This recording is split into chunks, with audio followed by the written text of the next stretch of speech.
지난 시간에는 안전관리의 목적이라든지 안전의 가치, 안전을 해야 되는 이유 또는 자격증 따는 이유자 목적 등을 하는 개요의 시간이었습니다. 이번 시간에는요, 바로 우리는 안전 용어입니다. 용어. 실제 이런 얘기를 했습니다. 우리 산업안전보건법은요, 항상 어떠한 법도 동일해요. 제1조는 목적이에요. 그 다음에 제2조는 용어 정의가 나오게 되어 있습니다. 모든 법이. 역시 우리도 안전관리를 했으니까 두 번째는 용어 정의가 되겠습니다.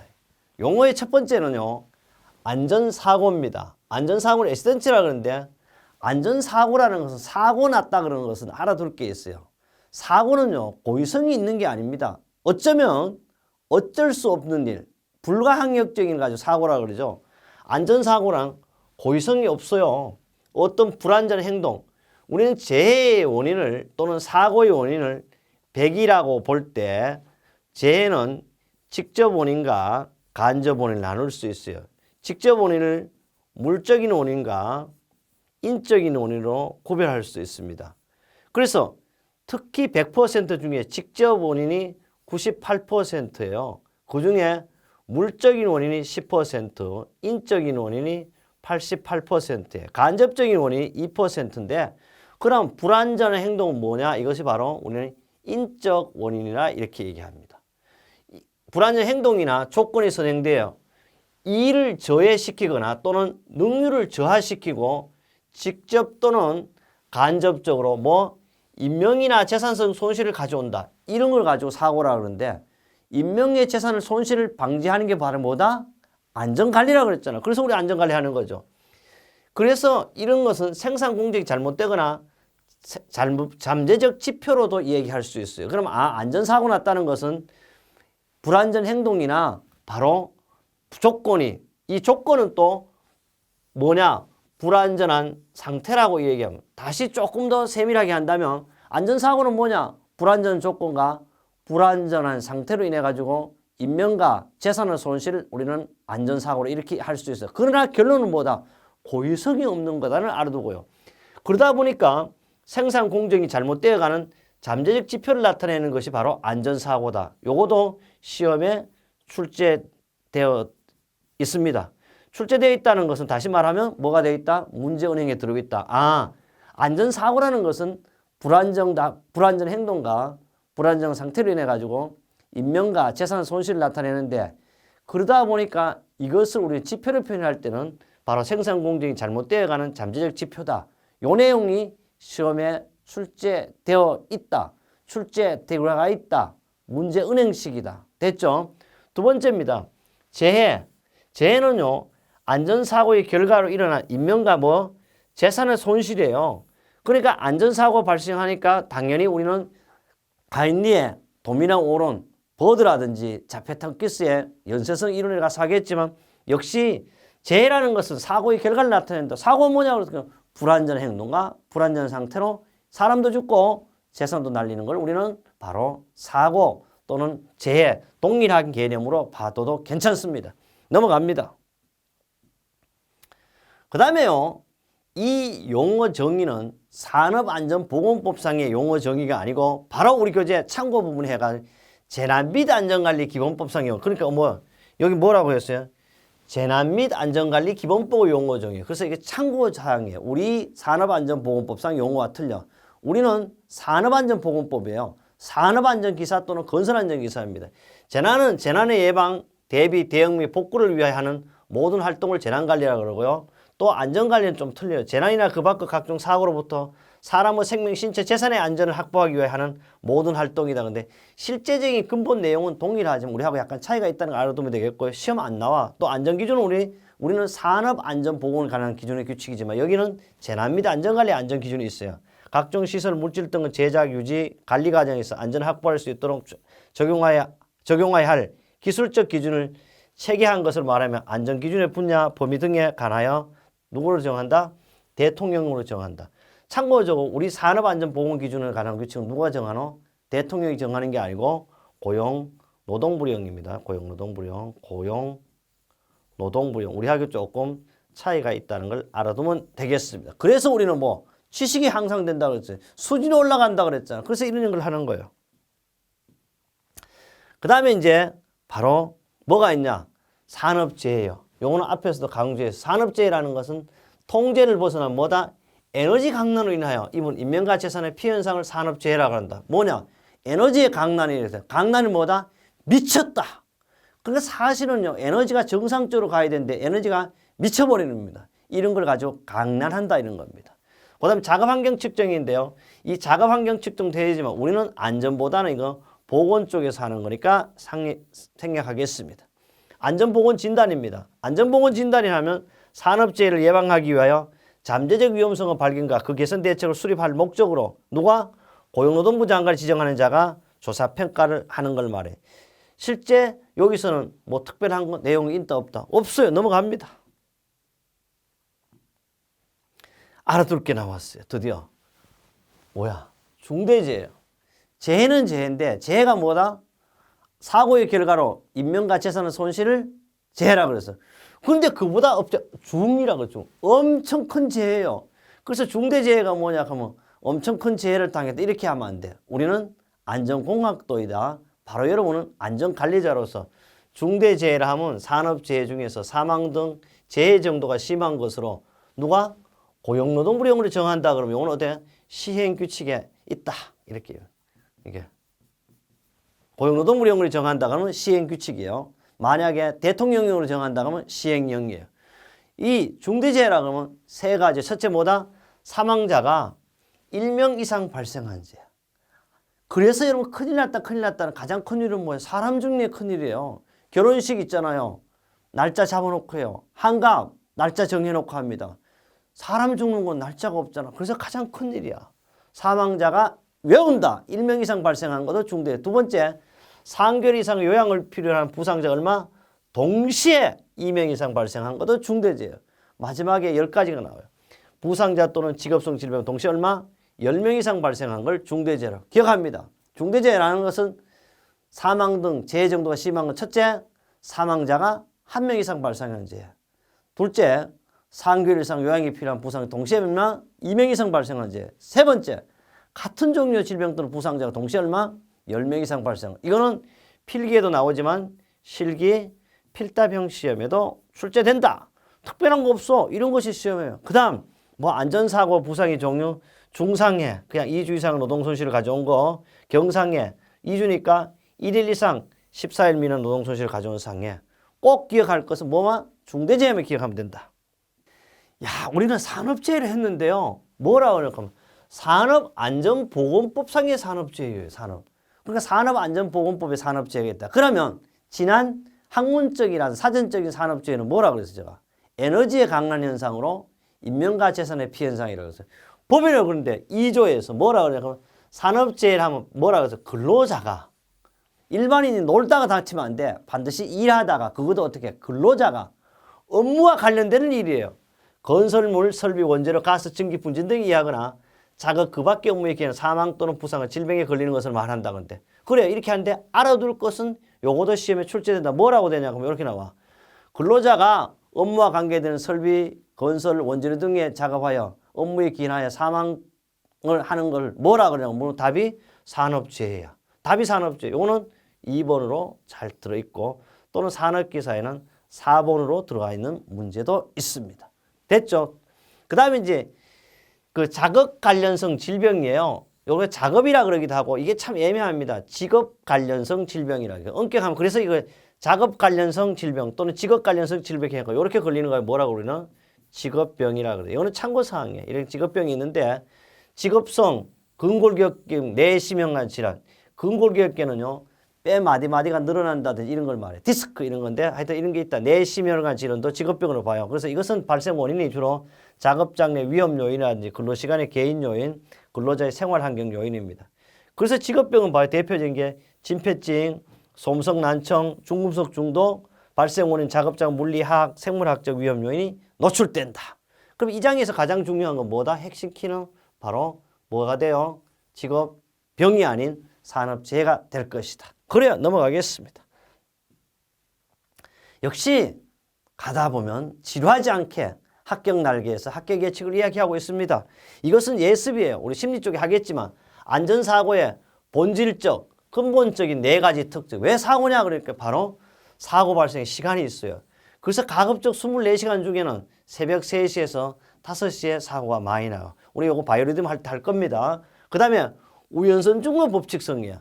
사고요. 필연이 아니에요. 우연하게 사고 난다. 요걸 또 시험은 무슨 답을 가르쳐 줍니다. 사고, 안전사고 본질적 네 가지 특성이 아니고 요걸 우연을 필연성이라고 그래요. 그럼 몇 번 답이? 2번으로 이렇게 나오는 거지. 이렇게.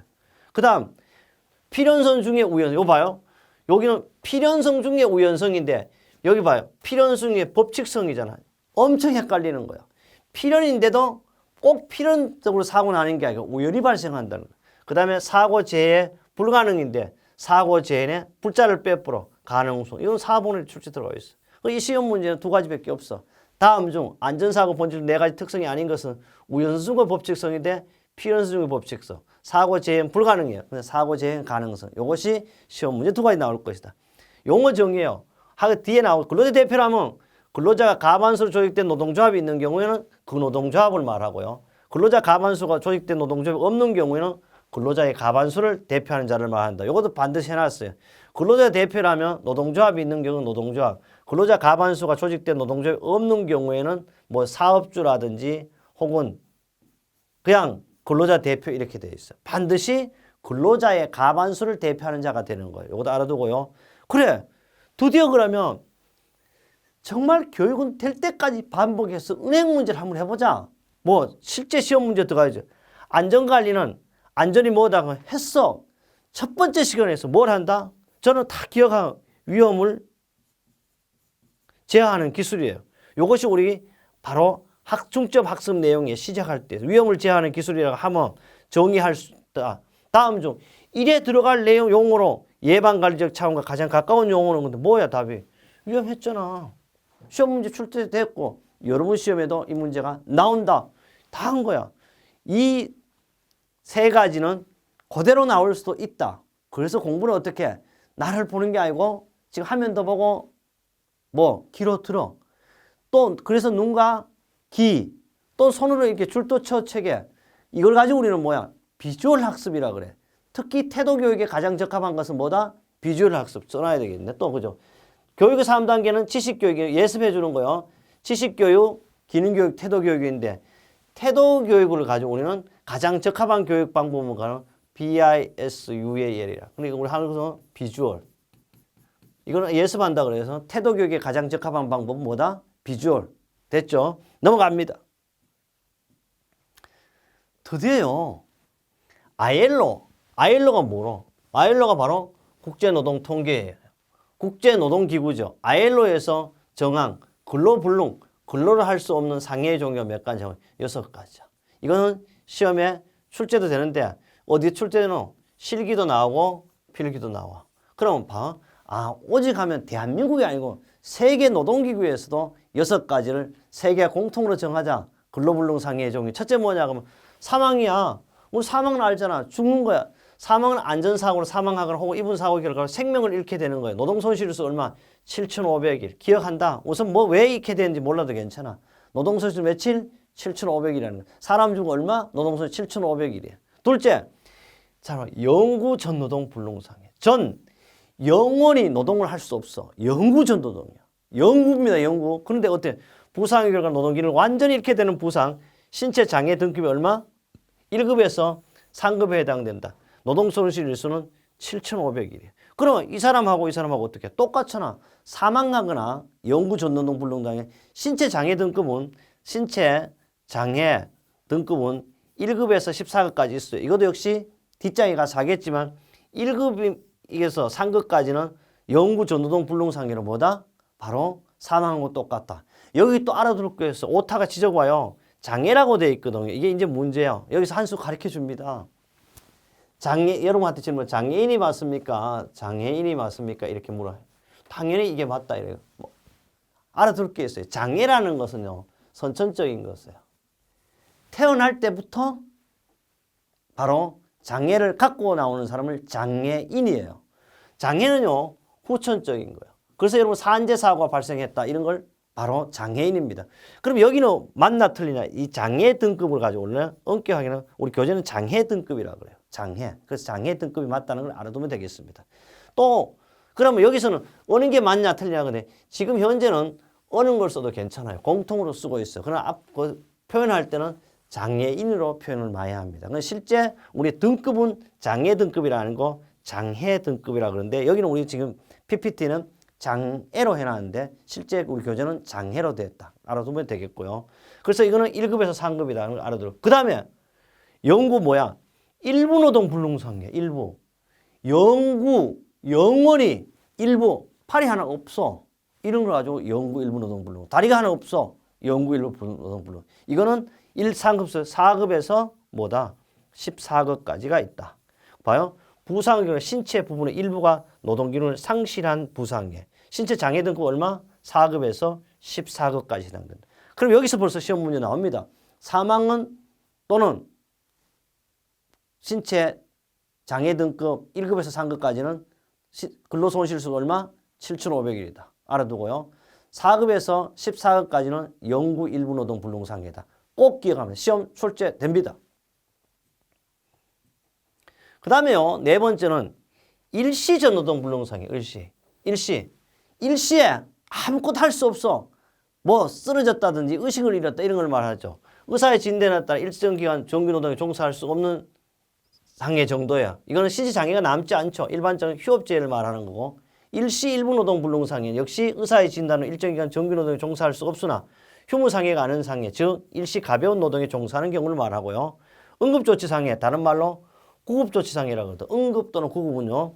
부상을 입은 다음 치료 1일 미만이에요.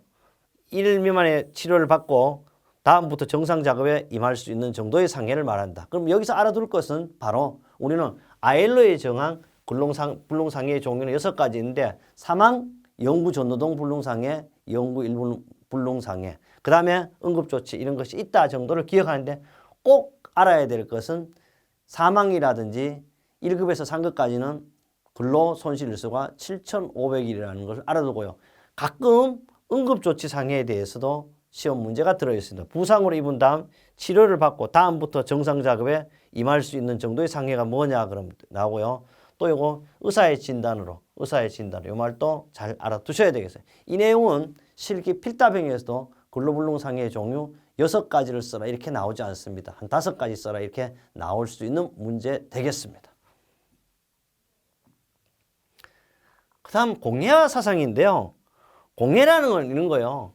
자연환경을 인간의 행위에 오염시키는 것으로 공기오염, 수질오염, 토질오염이다. 그러니까 사실 우리 산업안전에 뭐 시험 나오고 이런 건 없습니다. 그 다음에 사상은요. 우리 특정인에게 주는 피해 중에서 기관이나 타인의 계약에 의하지 않고 좀 나쁜 말 하면 적끼리 싸우다 문제되는 거죠. 그래서 이것도 잘 출제되지 않는 내용이다. 그 다음 다시 정리를 한번 해왔습니다. 그 사고가 뭐 이거 합격 예측회가 사고 뭐 이렇게 예측할 수 없는 사상이 일어나는데 실제 사고라는 것은요. 바로 고의성이 없다 그랬잖아요. 그죠? 이런 거고 또 그래서 사고라는 것은 정해진 게 아니고 이렇게 점을 찍었지만 사실 얘는 땡땡이에요. 사고가 뭐냐 하면 예측할 수 없는 사상이 사고다 이렇게 알아두면 되고요. ILO에서 상해 정도를 분류 금방 했죠? 다 했고 그 다음에 합격 예측의 관련 복규인데요. 여기서 나오는 업무상의 재해가 뭐냐 참고사항이 산업재해보상법이에요. 여기는 업무상의 사유에 따른 근로자의 부상, 질병, 장애 또는 사망을 말한다. 참고사항 넘어갑니다. 그 다음에 역시 우리 근로자라는 것은요. 근로기준법 2호 우리 여기 마지막 파트에서 얘기하겠지만 산업재해보상보험의 근로자는 이렇게 표현하고 있어요. 평균임금, 통상임금이나 각각 근로기준법에 따른 근로자 임금, 평균임금, 통상임금을 말하는 거고요. 그리고 근로기준법에 따라 임금 또는 평균임금을 결정하기 어렵다고 인정되면 고용노동부 장관이 정하여 고시하는 금을 해당 임금 또는 평균임금을 한다는데 역시 참고사항이 되겠고요. 또 유족이라는 말은 사망한 자의 배우자, 사실상 혼인관계에 있는 자를 포함하는데 자녀, 부모, 손자녀, 그 다음에 조부모 또는 형제, 자매를 말한다 그런데 이거는 왜 하냐면 혹시 여러분이 이제 안전관리자가 됐을 때 안전관리 업무를 담당할 때 이제 참고사항들이니까 말 그대로 여기서도 참고입니다. 우리 시험은 나오지 않아요. 치유입니다. 치유란 부상 또는 질병이 완치되거나 치료의 효과를 더 이상 기대할 수 없고 그 지지선에 고정된 상태에서 이르게 된 것을 말하는 거고요. 장애라는 것은 요 봐요. 사실은 장애는 여기 해자가 맞다 그랬죠. 꼭 맞다 안 맞다 떠나서 이렇게 표현한다는 것. 후천적인 장애라는 부상 또는 질병이 치유되었을 때 정신적 또는 육체적 훼손으로 인하여 노동 능력이 상실되거나 감소된 상태를 말한다. 그래서 장애는 원래는 후천적이고 장애는 선천적이지만 지금은 공통을 해가지고 장애인, 요사이는 또 장애인 인식 개선 사업 이런 것도 있어요. 장애인 교육도 받아야 됩니다. 이 내용도 역시 참고사항이다. 그 다음 역시 여기도 역시 참고사항인데요. 폐질이 뭐냐 이래서 폐질은 업무상의 부상 또는 질병에 따른 정신적 또는 육체적 훼손으로 노동 능력이 상실되는 감소된 상태로 그 부상 또는 질병이 치유되지 않은 상태를 폐질이라고 그러고요. 진폐는 뭐냐? 분진을 흡입하여 폐에 생기는 섬유 증식성 변화를 주된 증상으로 하는 질병을 말하고 있습니다. 직업병인데요. 직업병이라는 것은 직업의 특수성으로 발생하는 질병으로서 직업의 종류라든지 환경, 작업 방법 불량으로 인해 근로자의 건강을 해치는 것을 말한다. 역시 이놈도 참고사항이야. 저가 좋아하고요. 알아야 될 내용이야. 반드시 알아야 되고 반드시 출제된다. 제목부터 보면 페일, 실수합니다. 던져서 공을 잡았어. 세이브 이러잖아. 안전한 거야. 페일 세이프. 봐요. 인간 또는 기계에 의해 기계의 가호나 동작성 실패가 있어도 안전사고를 발생시키지 않도록 몇 중? 2중, 3중으로 통제장치를 가하는 것을 우리는 fail safe라고 한다. 이걸 가지고요. 기능적인 안전대책이에요. 기능적 안전대책. 반드시 시험 출제될 것이고 다음 인간공학에도 나올 거고 기계 파트에 나옵니다. fail safe는 뭐다? 인간 또는 기계의 가호나 동작성의 실수, 실패가 있더라도 2중 또는 3중으로 안전장치를 또는 통제장치를 가하는 걸 우리는 fail safe라 용어도 알아야 돼요. 우리는 꼭 기억합니다. 사고가 나고 싶어도 나지 않게 하는 뭔 방법이다? 기능적인 안전대책 꼭 기억을 합니다. 그 다음에 사건입니다. 사건이라는 것은 인시던트라 그러는데 이거는 위험 요인이 사고로 발전되거나 사고로 이어질 뻔했던 원하지 않는 사상이에요. 그래서 일명 이벤트라고도 할 수도 있고요. 인적 물적 손실인 상해, 질병, 재산적 손실뿐만 아니라 인적 물질 발생되지 않는 아차 사고를 포함할 수도 있습니다. 이 아차 사고와 또는 사상, 사건에 대해서는 계속 가면서 다음 강의에서도 이어지겠습니다.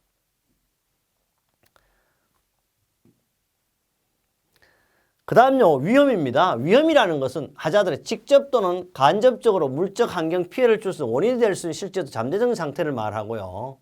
그 다음에 위험도입니다. 알아야 합니다. 리스크예요. 우리가 리스크가 있다. 뭐든지 리스크가 있잖아요. 그런데 특정한 위험료, 위험한 상태에 노출돼 특정한 사건으로 이어질 수 있는 사고의 빈도입니다. 그래서 사고의 빈도, 가능성과 사고의 강도의 중대성을 조합한 겁니다. 그래서 위험의 크기 또는 위험의 정도라고 하는데 알아둘 게 있어요. 리스크는 반드시 알아둡니다. 리스크는 발생 빈도 곱하기 강도예요.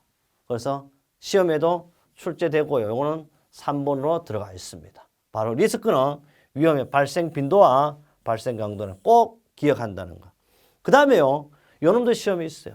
근로자가 뭐냐 그러면 근로자는 임금을 목적으로 하는 게 아니라 우리는 산업안전보건법상의 용어예요. 산업안전보건법 근로자를 하면 근로기준법 제2조 1항 1호에 따른 근로자를 말하는 요게 이제 아는 거. 역시 여기는 2번으로 들어가 있다는 걸 알아두면 되겠고. 그 다음에요. 사업주란 근로자를 사용하여 사업을 행하는 자예요. 잘 안 보이지만 관계없어요. 알아둘 것은 근로자와 뭘 한다? 위험도, 리스크를 꼭 기억해야 되겠습니다. 그 다음에 합격 예측으로서요. 조금 용어 정의를 한 번 더 해봤습니다. 뒤에가 사겠지만 예습에 니에 에시던트예요. 이건 뭐냐? 무상해 사고. 일체 인적 물적 손실이 없는 거예요. 역시 하이니에 우리는 1대 29, 300법칙 할 거예요. 그리고 이 300이라는 것은 무상해라 그래. 이것이 바로 뭐냐 하면 니에 에시던트인데 일체 인적 물적 손실이 없는 사고를 말한다. 꼭 기억합니다. 그 다음 페일 세이프입니다. 했어요. 시험에도 출제되지만 인성대로 그렇게 살면 성공한다. 왜? 내가 실수하고 싶어도 실수 않게 만드는 거예요. 그 다음에 그보다 더 안전한 방법이 이거예요. 풀 뭐예요? 바보예요. 프루프. 바보를 방지하겠습니다. 이런 뜻이에요. 요거는요. 인간적인 방법이에요. 인간에 대한 거고 요거는 순수 기계에 대한 것이 인간이나 기계 하지만 그래도 우선적으로 기계에 대한 거예요. 그래서 우리는 기능적인 거라고 그랬어요. 순수 인간적인 방법이에요. 인간의 실수가 있어도 안전장치가 설치되어 사고나 재해로 연결되지 않는 구조예요. 바보가 작동을 시켜도 안전하다는 뜻이에요. 그럼 어느 게 더 좋냐?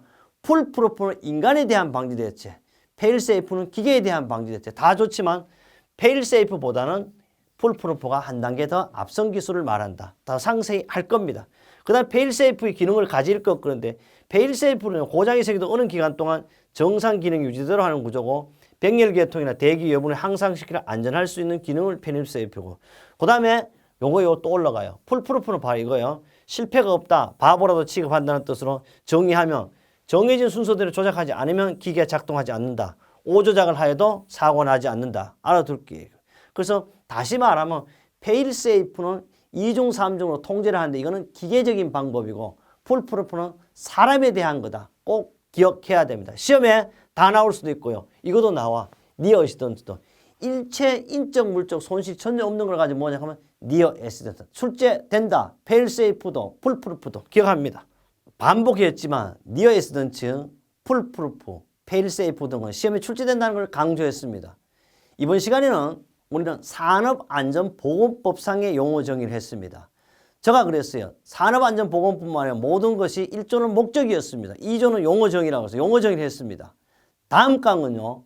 안전보건관리의 제1호인데요. 안전학자들의 이론이라기보다는 안전을 하기 위한 안전에 대한 근거가 어디서 나왔는지 사전적인 정의 등으로 여러분에게 점점 안전에 대한 확신과 안전에 대한 수준을 향상시키는 과정으로 하겠습니다.